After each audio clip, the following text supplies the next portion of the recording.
Good evening, my brothers and sisters. Welcome to TCB Studios. Welcome to Burn It Down Positive Party. Shout out DJ Miowski. Shout out A&F Agriculture. Shout out Kelly's Death Pickles. I want to bring my partner in rhyme right up to the plate. Ladies and gentlemen, Renee Jaworski. Bucket of fish, bucket of fish, bucket of fish. Here we go. I Hey, also want to man. give a shout out to all of this will come together when we bring our guests. Yes. Our guest, who is a fascinating person.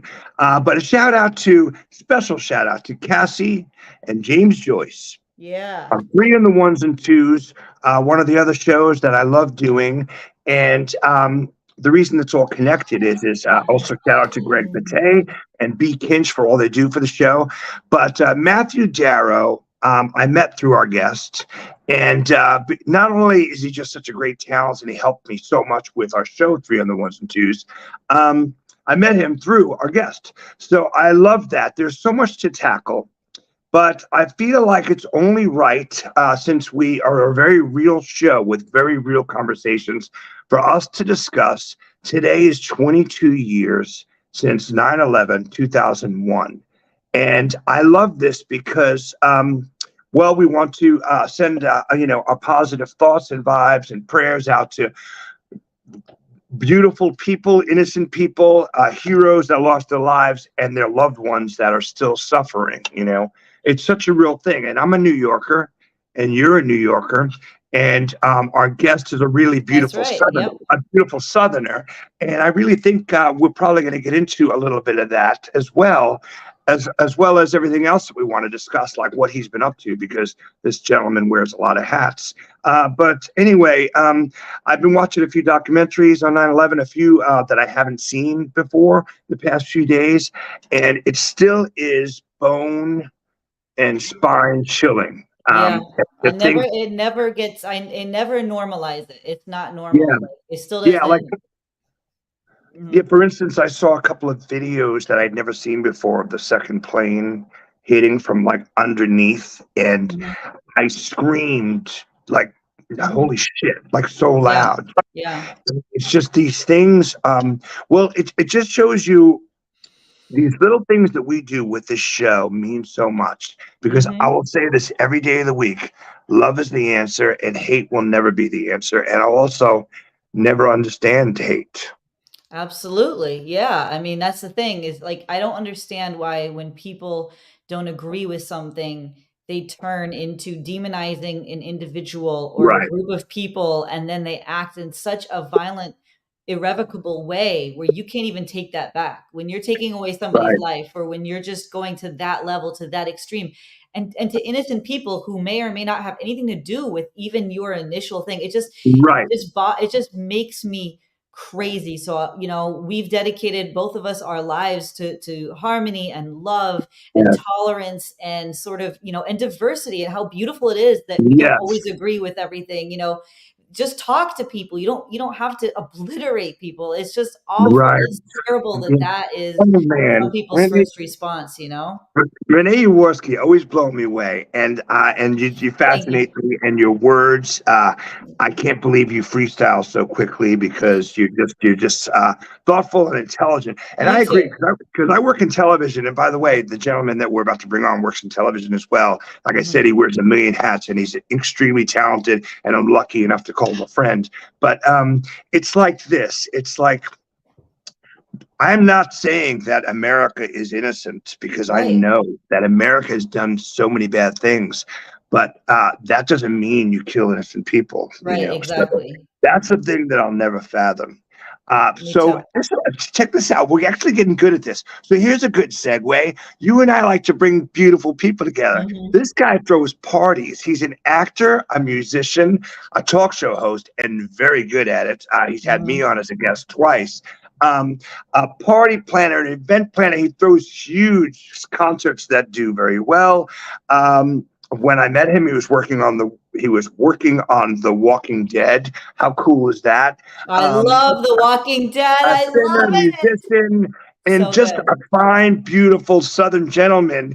And we have so much to tackle. So let's just do a dual bucket of fish and bring them on. Bucket of fish, drum roll, drum roll. Syd Syd Howell from Syd Howell. Howell Presents. What? It's Sid, How, man. so this, let me tell you, how cool is his studio right there? I've been in So that cool. studio. Oh man, I love it. I love How you it. doing, brother? We're good. Thank you for having me, guys. Thank you. So stoked to be here. I'm so stoked. So, Renee, we every week we try to do something new. My good friend Renee, let me introduce you to my good friend Syd Howell from Syd Howell Presents on TV. Hello. The pleasure is Hey, all mine. I love this, and it's documented. Our So first meeting is documented for all of history, for the annals of that's time. right. You never know I That's what's going love to right. happen, Sid. You like never two know. spaceships meeting in the cosmos. Dun And, dun and da da I da. I actually had to take some notes because there's so much to tackle here. But we actually had Syd scheduled for an interview a while back, but he was so slammed putting on. I think I'm going to guess it was your biggest concert event to date, wasn't it? I can't The remember. Snowblind Festival. Yeah, Snowblind is the biggest thing to date. Was that around the time I did so Yes. much As stuff a on matter of fact, I believe, well, I think my brain was because, well, we're all crazy, was like, let's get him the Monday before the event so we could talk to you about what you've been up to. And you were like, Tom, are you kidding me? I haven't slept in 2 weeks. I have no time. You're like, That I sounds right. cannot do it right now. And I completely understand it. I was on the road traveling, but I heard it was amazing. You had some of our favorite bands and some of the biggest metal bands. A good friend of mine, a good friend of yours, Matt Pike. High on Fire. Oh my goodness. I mean, I Who lived in Brooklyn. I who lived in was Brooklyn for past 10 or 12 years. And every hipster bar, metal bar, or punk bar you go to in New York, there's a sticker on the bar, on the fridge behind the bar, and it says Matt Pike for president. And I'm like, that's a Yes. friend of mine, and That's awesome. I'd vote for him. Oh, definitely. Definitely. No, that event was tremendous. And like you were talking about on the intro to the show, Matt Darrow was right there by my side. Me and him produced that event almost single handedly. Me and him. And that guy is he's my rock. He helps me get through so much stuff. Like you can't say enough stuff about him. I love him. We text each other. He's been traveling a good bit as well. I And bet he's shout out to watching that Matt. now. I guarantee it. What's Yeah, up, Matt? and a shout out to again my partners James and Cassie on Three and the Ones and Twos, because during the pandemic, I believe you and I knew of each other, said hi, and we were fond of each other through our musician friends for years.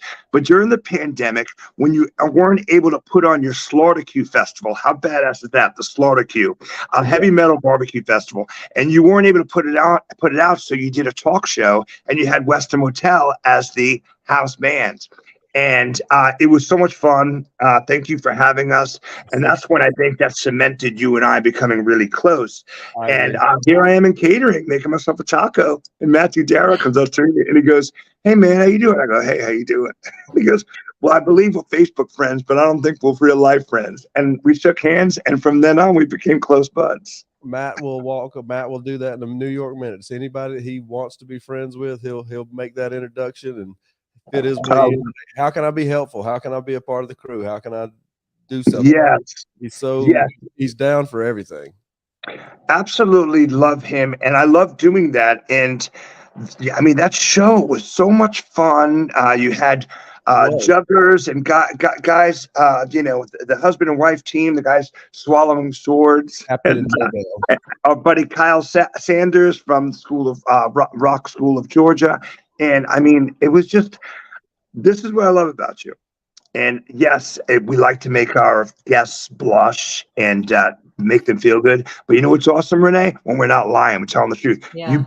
You literally pay such attention to detail. And my business is called TCB. Like, you take care of such business so close to detail. Every fine, they say the devil is in the details. Every fine thing is fine tuned. And whether it's one of your shows, one of your events, or a huge thing like the Snowblind Festival, I which appreciate you saying that because it's taken years to get it down, and we still don't have it down, truthfully. But the people I learned from, luckily, they were all deep into it and were perfectionists and taught me to do the best you can on it. And there's so many people that are just doing shows and doing events and doing things, in general, try to put some sort of a ribbon on top of it, make it special somehow, make it memorable, and Right.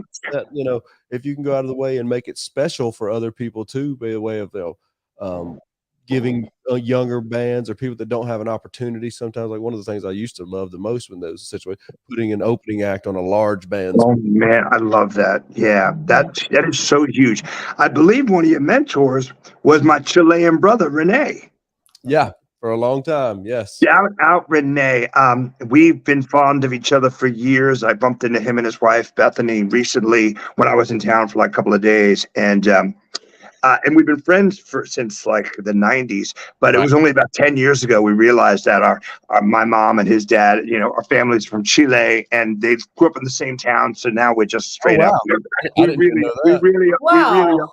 We really are brothers. It's amazing. Wow. What are The the best. chances of that? That's incredible. Yeah. I love that. And And I wanted yeah, to so- ask before we moved on, Syd, where is your accent from? Because I absolutely love it. Oh, well, thank you. I was born here in Atlanta, in the city of Atlanta, but I was raised about an hour south in a town called Jackson.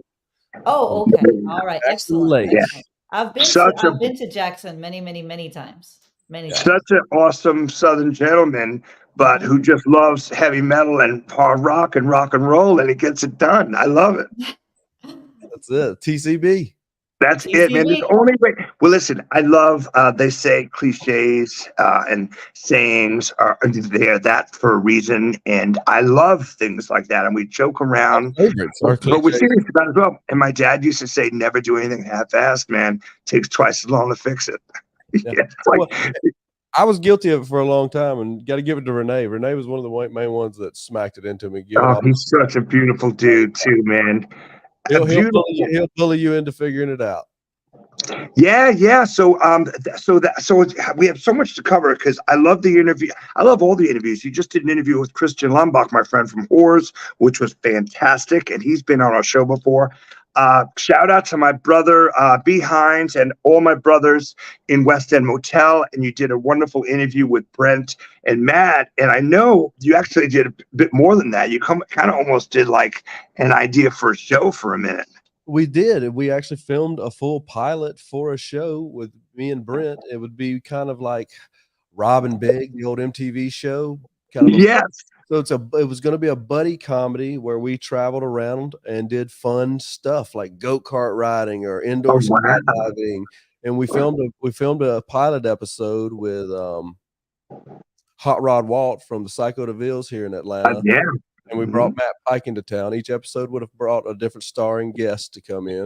And we did a bunch of fun stuff. We still would like to release that and bring it out, but it's my company, Syd Howell Presents. We were producing that. Once again, that was something else that's fired off during the pandemic.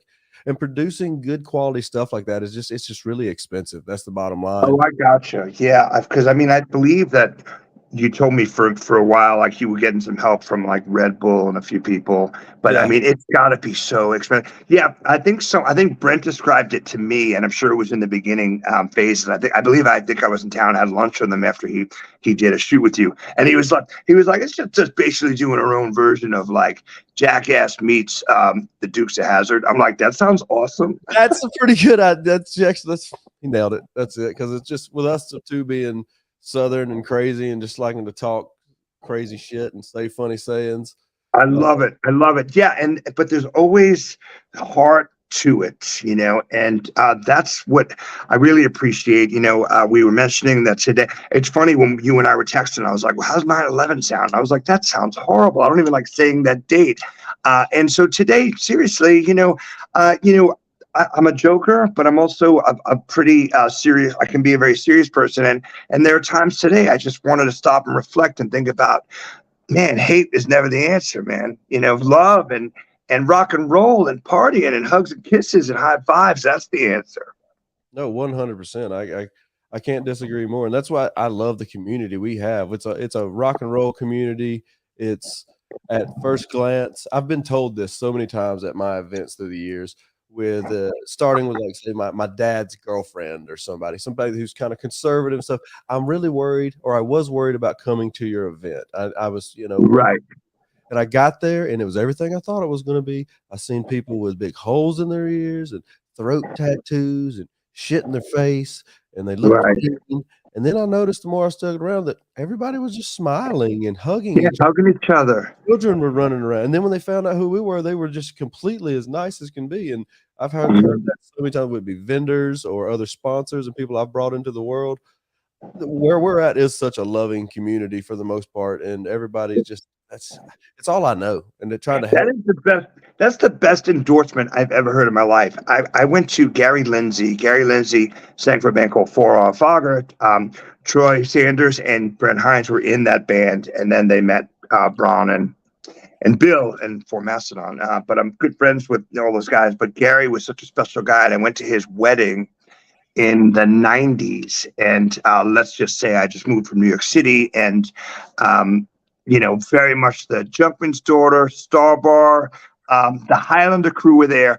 And I remember bringing my date there, and she was like, well, who are these people? And I'm like, yeah, that couple right there, that's a guy in a dress. It's a bearded woman, and he's having a blast dancing with kids. And I was like, I know my parents wouldn't understand and they'd be against this kind of wedding, but this is it's a beautiful wedding, like it doesn't matter. Everyone is just proper freaks, proper weirdos, which we love, but positive and smart and full of love and affection and attention. And that's the thing that I love the most is when someone's down, it's a very, very generous community with their time and just being a listening ear and how can I help you? And even I noticed too, when tragedy strikes in our scene, unfortunately it happens with everybody. But nowadays we're, with social media and different platforms and things, that you'll see GoFundMe's occasionally, like I said, when tragedy strikes, and it's always is sad that that's the case that's going on, but it is always slightly heartwarming to realize when you check on somebody's GoFundMe and realize, oh, it's only been up for a day and a half and they're more than halfway there. It's good to see, and I see that a lot of times when that happens with our people. I do too. We're not only there to be that lending ear and all, but at the end of the day, sometimes some donuts. Yeah.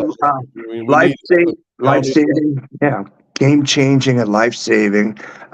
Renee, I bet you got a couple questions for this beautiful man. Yeah, I really do. I'm really interested, Syd, in how your journey started in promotion and your artistry and sort of like your creative mindset and your collaborative mindset, because Tom and I talk about that all the time on Burn It Down. That was my experience as a punk rocker as a kid when I was like 11, and we all looked crazy, but we were the nicest kids ever. We were the sweetest kids ever. Charity. We were collaborative, doing charity, punk was such a positive experience for me. And so that really resonated with me when you talked to people with like throat tattoos and all that, and like the double zeros.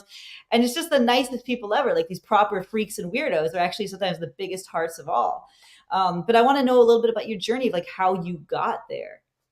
Well, a lot of it mirrors exactly what you just said. When I was young, I was a little punk rock, little skateboarder trash kid who I lied about being in a band from probably when I was 7 years old. That's great. Until I started and got in a band.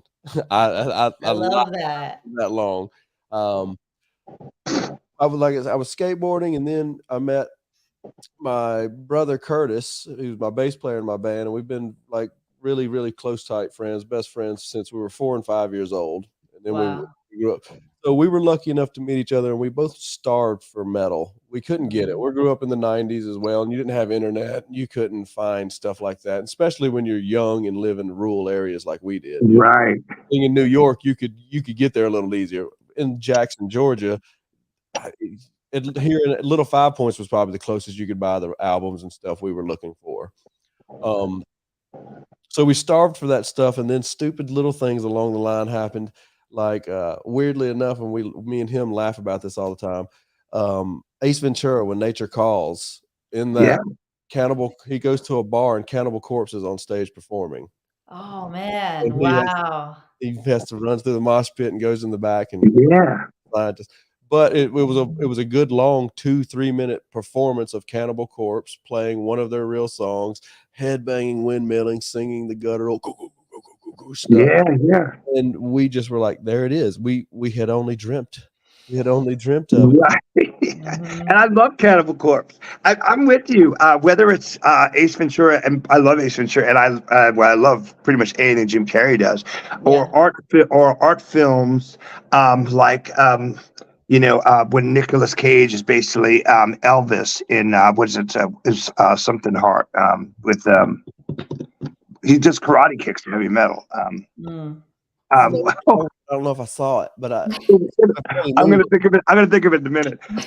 But it's I mean, amazing. It's my fans are gonna be disappointed in me. Something hard. Renee, look it up. Yeah. Now, and it's one of my favorite David Lynch movies anyway. But he's so good. Like he basically wears like tight zebra, like tight skin suit, like leopard skin jackets, and he goes to a club and like a band that sounds like Pantera is playing, and he's just doing Elvis karate kicks. And I'm like, Las Vegas, leaving Las Vegas. No, it's not leaving. No, it's that's what I was thinking, but I knew you weren't talking about that. No, it's goodness gracious, boy, I'm apologizing to everyone. I just got out of swimming in the ocean. My brain is my brain's a little soggy right now. It's all right. But the thing is you're absolutely right. So whether it's an art house film or something like a big mainstream huge Hollywood hit like Jim Carrey, and or even what's the boy, my brain is crazy. Even if it's something like Beverly 90210 Beverly Hills with the kids show, the kids romantic drama that was in the 90s, but you'd have bands like Flaming Lips on there. And I remember that's going to open up somebody, and that's the thing. I used to be a bit of a snob, and I apologize for that. All that TV shaped me. I mean, that's all. Yeah, and that's it. And the thing is who cares if someone listens to this music now, but if it leads them to say, well, wait a minute, let me find out about this Black Sabbath guys and the Stooges, and let me find out about let me find out about this Slayer stuff. And because if your brain is hungry and it's a beautiful sponge, and if you're not learning every day, you're not living. That's right. Yeah.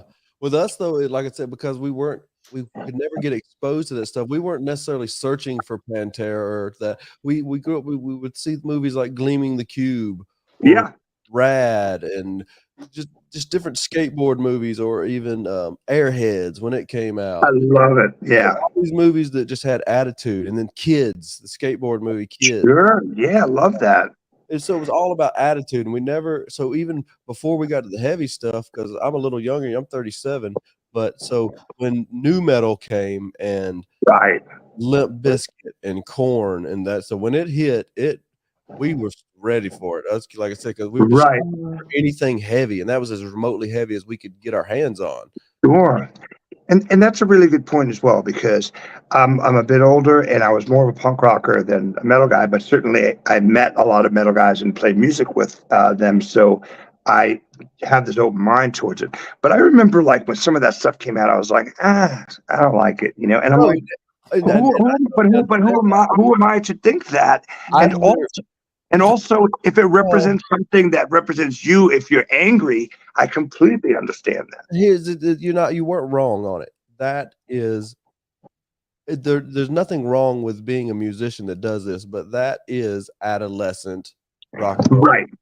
And there's nothing wrong with that. There's a place for all of it. But at that time, you were already a seasoned rock and roller and had a wine taste instead of a beer taste. Because after I, then fast forward when we actually started touring and met other band members and stuff, we then looked back and we turned into those snobs you talk about. And we're like, fuck Limp Bizkit, fuck all that stuff. Right. And now 20 years later, I'm kind of like, I stand by it. You want to know something? Well, here's the other thing. Hopefully, besides learning every day, you mature every day and you become a better person than you were yesterday. And yes, I shouldn't spend 20 minutes apologizing, but I could find and appreciate all of it. A friend of mine said to me recently, he's like, you got to admit, I did it all for the nook. He's got a good. I go, I did it for the nook. He's got a good hooky. Yeah, I'm totally singing that song. And so everything has its place too. You know what I mean? It's 100. all good. It's all good. It's all good. Like there's no bad genre. I'll tell you this, Sid. You talk about Chemical Corpse. I haven't heard that name in a million years. I was in a punk band in New York, and of course they originated in Buffalo. So they were playing all the time up here, and I had a few friends who were like obsessed with them and were helping to promote shows at local clubs. And I think my band might have opened for them Right on. one day in Syracuse. I'm not quite sure. So, Right. but I was like one of these people where like the punk I was playing was a little more poppy punk, you know? And I remember I'm like a really young girl. I'm like 11, 12, 13, 14. Playing And drums. yeah, playing drums. And like when they told us, like, okay, Cannibal Corpse, like you're gonna open, I'm pretty sure we opened for them or something, or one of our friends was a promoter. And I was like, what kind of name is that? You know what I mean? Like I was turned off. Like Yeah. initially, I'm like, what And they the? just fed y'all to that crowd. I Yeah, was go on right, out but there. then You'll when I find out got what they there, sound like. You'll find out going out there. yeah, but then when Mhm. I ended up really liking it. Like I was like, Mhm. man, like this is interesting because I got exposed to it. But you have to be exposed to something, you know what I mean? And you have to like, and I saw Yes, how nice all the guys, you know, everyone's nice, and like you said, of course. the metal crowd is like, because I have friends who are really deep in like metal promotion, like up in the Northeast. They're like you said, they are the sweetest, like most adorable people. They help bands to stay Right. at their houses when they're touring and stuff like that. They make food for each other. They got dogs, like sweet people. And so Mhm. I think we should never prejudge a whole genre. I mean, there's like thousands Never. of people in a genre. I used to do that though. I mean, I was guilty of the same thing, Tom. And we love talking about that because I work with a charity called Punk Rock Saves Lives, but you might as well just say music communities save lives because Right. what Sid was saying earlier, how cool is it when you surprise your aunt and your uncle or your family members who were nervous about coming to your show and they go, oh, wait a minute, these people came out of their way and came up to me and said, oh, you're a relative of Sid's? Let me introduce myself. And they're like soft-spoken, beautiful people. Yeah, Yeah. exactly. Mhm. It's the best thing. Let me ask you this. I've had a bunch of uh, people who work in TV, friends of mine, reach out to me. But what I do is I'm building sets for like news and some reality shows and even some short docs. Um, but some of my really close friends have been out of work for a while because of the strike. And I can't believe this, Renee, that we haven't spoken about this yet. But I think with Yeah. Sid would be a good This person to is the talk about it. perfect person to talk Yeah, about this because break. when Yeah. I met Sid, he was working on Walking Dead, which is so cool. Oh my gosh. And what's going on with that? The strike right now, us lowly below the line, as they call it, folks don't really know much. Everybody seems to be in the consensus that I've talked to that it's going to go through the end of the year. Yeah, Yeah, that's that's what the I've feeling heard I'm too. getting. At least to the end of the year, because like they're not even every meeting I've been in I'm an executive producer and an actor, Sid as well. So there's certain projects that I had in the works, and like when we go into these meetings, like the execs and the actors, the producers, also no one's getting along, and so I don't think it's gonna. Yeah. That's my guess. I could be wrong. I Yeah. hope I'm wrong, but it looks like there's not a lot of movement. So. Well, and in my deal too, our union, I'm part of the IATSE union, the workers union, so we're not even on strike. So that's even for our I don't Oh even, my goodness. our union is even getting secondhand information. So when it comes down to you ask a set deck guy, an electrician, a grip, a painter, we don't know shit about it, truthfully. Right. Well, by the time you hear it, you've heard 4 different stories. And I do hear stuff like that. Even the project that I'm working on, there's things that go in phases. And, at one point we're like, oh, we'll be going to January. And then the other day they're like, you guys are ahead of schedule. You'll be done next month. And I'm like, well, please someone be transparent because 3 months out of work and I'm homeless. Yeah, exactly. Yeah. So what have you been doing? Are you going to jump on and build a really cool haunted house? No, what I've been keeping afloat by just continuing to produce concerts and stuff throughout the year. Right. I worked with numerous venues around town. Excellent. So doing that, and then a few sponsor deals and things like that have came through to help keep things going. I love it. But then also working other people's festivals. I worked Shaky Knees Festival and helped out did that this past year. I'm currently right now working Music Midtown Festival. We're setting it up as well. Yeah, that's big. Is Guns N' Roses playing? Yeah. So Friday night is Pink headlining. Saturday's Billie Eilish, and then Sunday Guns N' Roses. And Oh my Awesome. gosh, those names! Are you Yeah, serious? that's great. That's, Those I are mean, the that's best great. And players, that's, you know? and that's the other thing, man. Music is music, and it's supposed to Yeah. make all of us just now smile. But, I mean, there was a time where I'd be in a room and someone make fun of Pink, and now I'm like, you better not make fun of Pink. I Don't like make fun Pink. of oh, Pink now. the No, only she's person that's she's gonna done the make street cred, right? She's Pink, only Pink, people doing the who work. make fun of Pink haven't seen Pink. You don't know. yeah, she is The phenomenal work, live, man. and She's been she there. gets I'm the party excited. started, man. She gets the, She gets the part. I truthfully, as a metalhead, I don't, I don't care. I'm excited. I was telling people I was excited today about it. I'm truthfully, yeah. I'm a little excited about seeing Billie Eilish too. No, Billie I would. Eilish is the She's coolest, amazing. You all the can't kids love deny. Billie You Eilish. can't You know deny. what's so funny too? Undeniable. Those people, whether you like it or not, they're undeniable, and you can't. There's talent. There's so much talent, and it's so funny because we talk about this, and I know you get it, Syd, because you're just, well, you're just awesome. But like, people used to say, "Oh, what's your go-to guilty pleasure?" Like, and I'm like, "What do you mean guilty pleasure? Music's music." TCB Studios on Friday afternoon when we know we got our last phone call out of the way. We're drinking mimosas, dancing to Bruno Mars, and feeling no shame. We listen to No Doubt. We blast Gwen Stefani solo. It's all awesome. And we're dancing in the studio, getting ready to go out and hit the beach. It just depends on what the mood is. That's right. And then There's no rules. There's no rules. some nights it's Slayer. God hates us all. I love that album. Yeah, I didn't get into this for rules. There's no rules. There's absolutely no rules. And that's the beautiful thing about rock and roll and punk rock and heavy metal. And it's like, there should never be rules except, well, it's like Joe Strummer from The Clash said, and Joey Ramone from the Ramones said, it's not about being an asshole. It's about being nice to people. Have fun and be nice. I've learned to live with this one. Tom Araya from Slayer said this, and he was talking about religion, but it can go with anything when you talk about Sure. He said somebody was giving him shit about being in satanic Slayer when actually he's a Catholic and devout He's Catholic. Argentinian, I believe. Yeah. He's an artist, and he said, "Look, fine, I'm not going to go back and forth with you on this. We could argue all day long about what's right. Right. No matter what you think what's right, we all know what's wrong.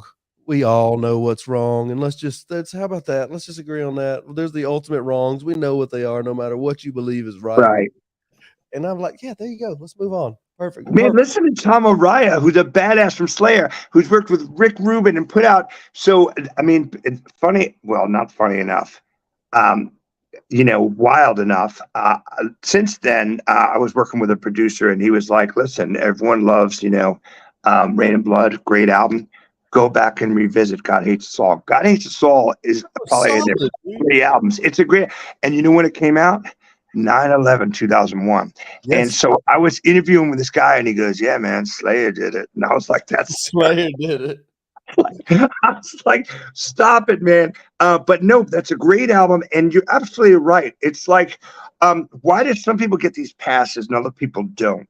My brother did some writing on that a while back when guys like Ozzy and Rob Halford were getting all this shit for someone, trying to commit suicide, and they're blaming like a song like Suicide Solution. Someone's telling a story. Just like someone does a horror movie, someone is portraying this character. That does not mean that they believe it. Nobody gives Stephen King this kind of bullshit. Nobody right. Thinking, M. Night Shyamalan crazy shit, or any slasher film directors. John Carpenter's. I mean, actually, I think they have been accused of being crazy, but still, it's not the same cliche stuff that musicians get, and it's just in most. Sure.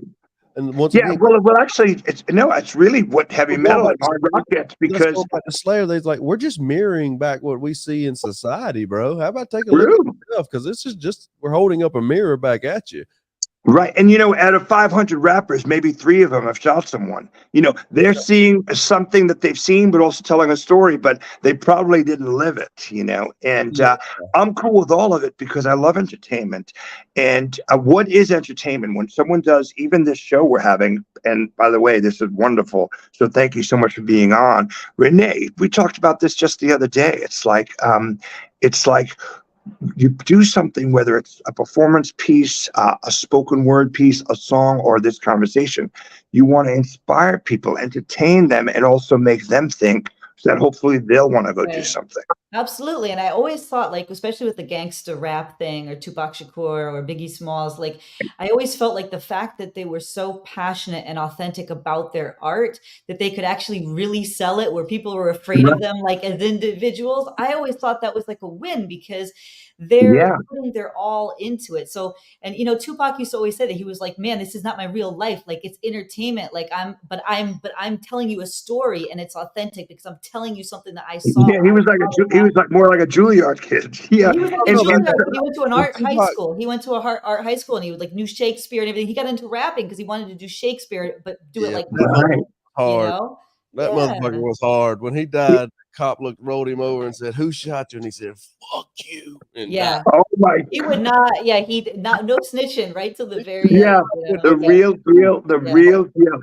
But yeah, but that's such a good point. It's like I love, Ozzy Osbourne is one of these people whose voice I love more as I get older, and My all-time favorite. whether it's Sabbath or the first few Ozzy albums, or even just the other day, we were on the beach and I'm hearing the first few notes of Mott the Hoople's Carry the News, All the Young Dudes, which is a beautiful song. David Bowie wrote it for Mott the Hoople. And you immediately know it's a Bowie song, but it's so beautiful. And I go, oh, wow, who's covering Bowie? Who's covering Mott the Hoople, All the Young Dudes? And my friend Jenny goes, oh, that's Ozzy. And I'm like, what? She goes, yeah. He did this cover version on like in the 2000s. And I'm like, I don't know if you've heard that version. It's beautiful. It's been a while, but yes, I've heard it.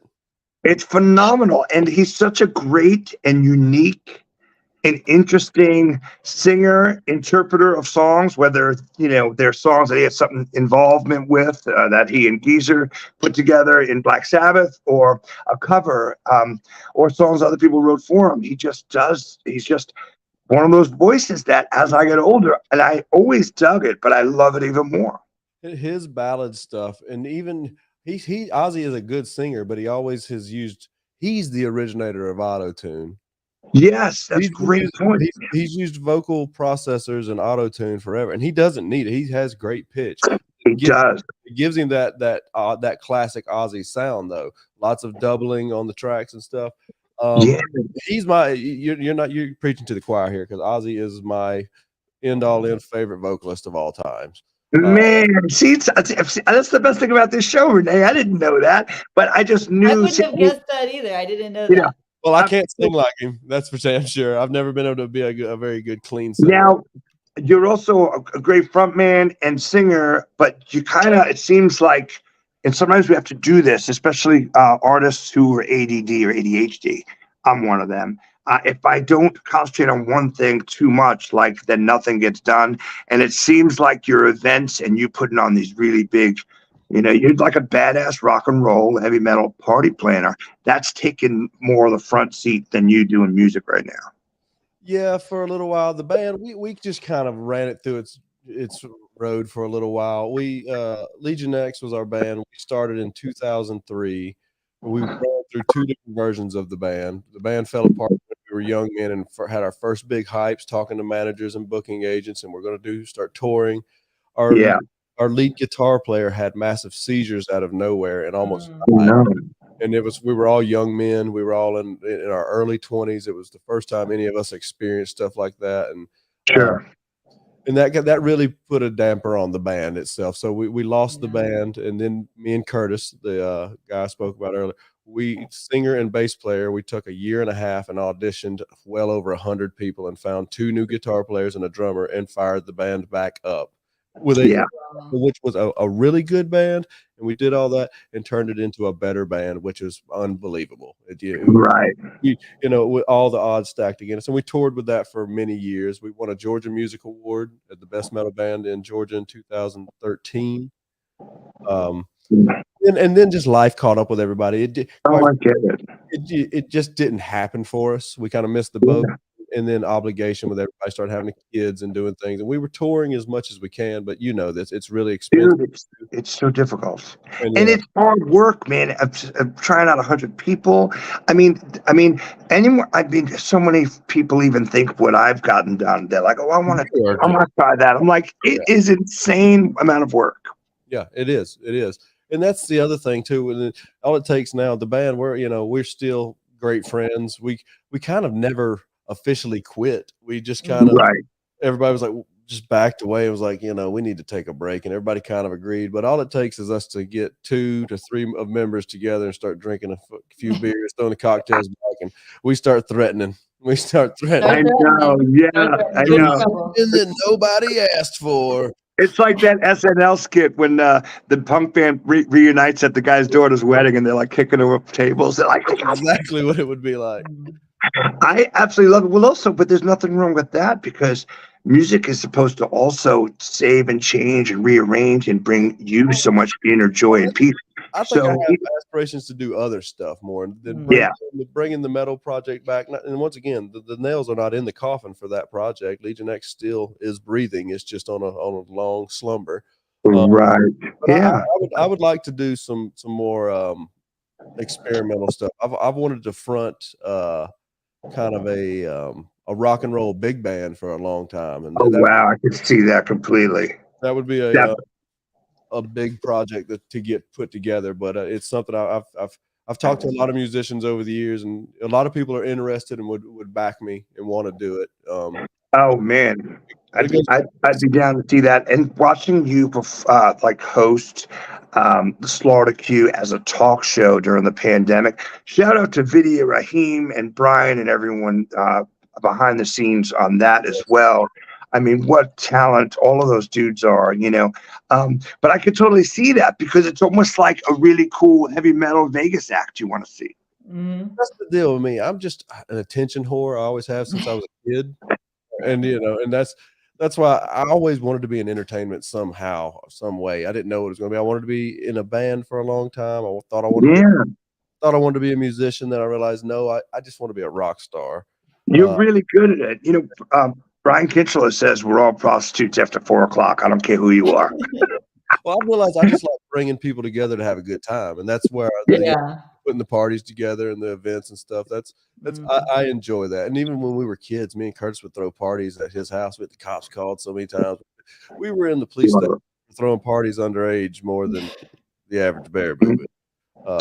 Well, I'm loving that we spoke. I'm loving introducing, and that's the other thing, we love to facilitate and meet people. So Renee, Renee is one of the coolest humans I've met in 10 years. And I love this, and the future is unwritten. There's so many unknowns. But I know that we're ending this year strong and starting the next year even stronger. And you approached me about us possibly doing a few things together, but for some reasons I wasn't able to, and now I'm in another country, But I have a feeling we're going to be doing some great things in 2024. And much love to you, brother. And man, thanks for sharing your story with us and your positive attitude. I mean, you're electric, man. And again, shout out to Matt and everyone behind the scenes of Syd Howell Presents, my Chilean brother, Renee, my awesome sister in upstate New York, Renee Jaworski, everyone watching. Welcome back, Rory. We hear Rory's back on the scene, man. He's gonna be proud. Whenever we go over 30 minutes, he's proud of me. Rory, just for you. I want to do a special collaboration, Burn It Down, with Syd Howell Presents in that studio. Look how cool that is, Renee. That's so cool. I just love everything about it. I've been looking at it the whole time. Look at that. That's the best. Okay. It's so awesome. Look at that. Oh man. And shout out to all our brother and sister shows. We know it's not easy, and we know ups and downs sometimes get us. And this is Suicide Prevention Month. And just want to tell all of our friends and viewers, man, you are loved and you are appreciated. And I'm going to try my best to reach out to, over the next few days, people I haven't spoken to in a while, just because it feels it's the right thing to do. I got so much love right now for you guys, and thank you so much. Thank you for having me. I really appreciate it. That's for you right there. Hooray! And Renee. Thank Bucket, you. buckets, Thank buckets, you. buckets, buckets. No.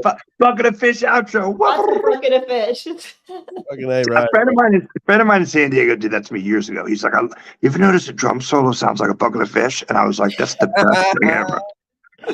All right, you just got me with it. I love it. Bucket of fish, bucket of fish. It does. Oh my It does goodness. sound like- Thank you so much. Syd Howell and Syd Howell Presents. And I'm going to be sharing a bunch of Syd stuff for everyone. And all the love, and love is all around. All right. Good night, everybody.